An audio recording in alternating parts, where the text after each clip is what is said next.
কীরকমভাবে জায়গা নোংরা করা যায়।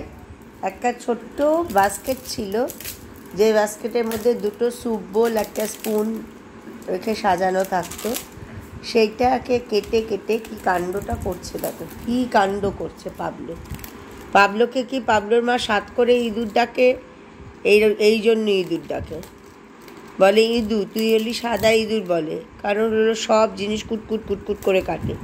আর আমাদের ঘন্টু বাবাটাকে দেখো কেমন শান্ত, এই ম্যাটটা নিজেই পেতে নিয়েছে, ওইখানটায় রাখা থাকে, নিজেই পারলো পাতলো বসে পড়লো, কখনো খালি মেঝেতে ফ্লোরে বসে না, এত সুন্দর। ও তো ইন্ডি ডগ, দেখো ইন্ডি ডগ কিন্তু কত বুদ্ধি। আর পাবলো সবসময় এই ঠান্ডা ফ্লোরের মধ্যে বসবে, বাস্কেটটাকে কেটে কি করছে দেখো, হ্যাঁ, এটাকে পাখির বাসা বানিয়ে ফেললো পুরো একটা, একদম পাখি, মনে হচ্ছে পাখির বাসা ভেঙে পড়েছে, ভেঙে পড়ে এইরকম অবস্থা হয়েছে। কি করলো, কি অবস্থা, কি অবস্থা। পাবলো অনেক হয়েছে।